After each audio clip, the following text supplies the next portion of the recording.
Berawang musane.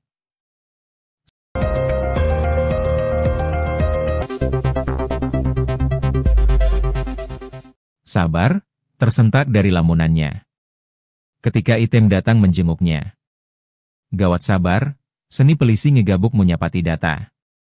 Pangsuku ngei perikse. Gawat sabar, sekarang polisi sibuk mengumpulkan bahan.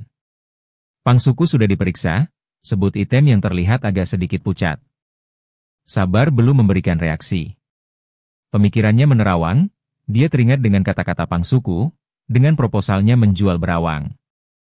Kok tenang adeh nih. Meh nengu kita lagu.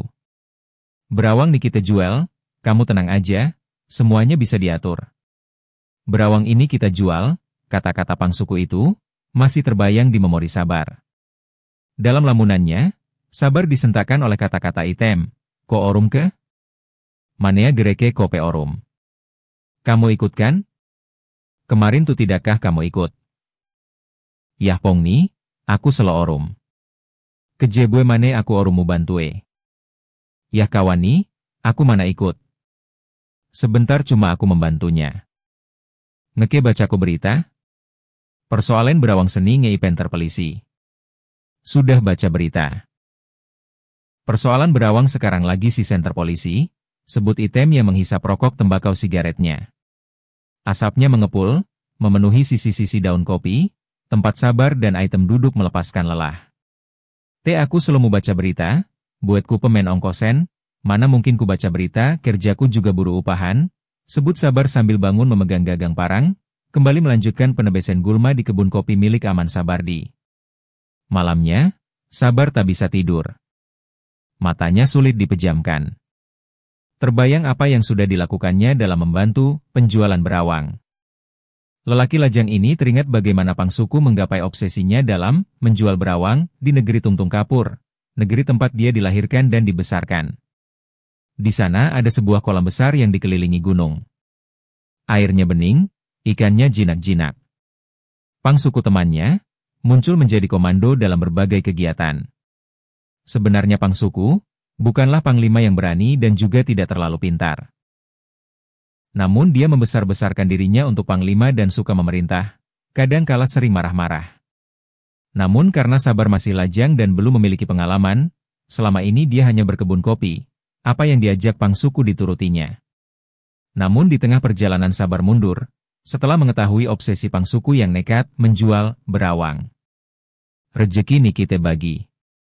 Pertama kita osah kupakeni, kita kini teken, si kedua sana neh kita osah pakai anguken, kita adene sineken, rejeki ini kita bagi. Pertama aja kita kasih, kita suruh teken. Yang kedua jangan lagi dikasih, kita aja yang teken, sebut Pangsuku meyakinkan Sabar. Dengan wajah polos dan lugu, Sabar menjadi ajudan Pang. Sabar hanya diberi upah untuk membantu kegiatan. Dia tidak tahu apa-apa dengan program Pangsuku, yang sukses dengan penjualan berawang. Saat itu berbagai kegiatan dilaksanakan. Bahkan Sabar masih teringat bagaimana merdunya suara suling mengalun di antara riak-riak kecil berawang, tempat dilangsungkan kegiatan. Kini menurut keterangan Item, para UP sudah mulai mengutak-atik kegiatan Pang dengan gebiar berawangnya. Sabar bingung, tidak tahu harus bersikap bagaimana. Dia hanya mampu berdoa. Ya Rabbi Tuhanku, ila pangko dene sebetku Pangsuku. Selisih marah, buge jarak arisi teru. Ya Rabbi Tuhanku, lapangkanlah jalan sahabatku Pangsuku.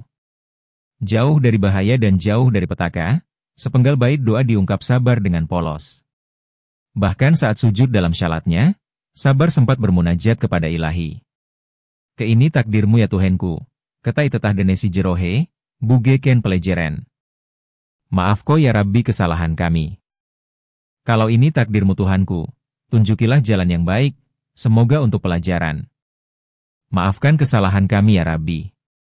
Saat merebahkan tubuhnya di pembaringan, Sabar tetap belum nyaman, terbayang di benaknya, bagaimana gesitnya Pangsuku mengelola penjualan berawang. Pelan-pelan matanya terasa berat, ingin terlelap. Namun tiba-tiba dia tersentak. Nupang, honor kukupen gere berkoilen.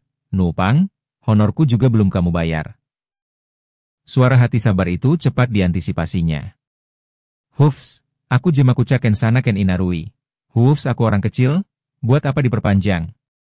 Ngeku ikhlasan pang ke bagian kupe gere osahko. Buge Allah subhanahu wa ta'ala munosah jelen si jeroh ken kopang. Buge penjualan berawang ni gereken marah. Sudah kuikhlaskan pang kalau bagianku juga tidak kamu berikan. Semoga Allah subhanahu wa ta'ala memberi jalan terbaikmu untukmu. Semoga penjualan berawang tidak membawa petaka. Suara hati Sabar membuatnya damai dan nyaris terlelap. Tiba-tiba dia dengar seperti ada yang membisikannya. Berawang musane sana si jual. Berawang berhantu kenapa dijual. Sabar kembali tersentak dengan bisikan halus itu. Kemudian dia berpikir mengapa dia tidak menjadi pawang sane agar bisa menolong pang dari rulah hempuni tempat. Amukan pemilik tempat.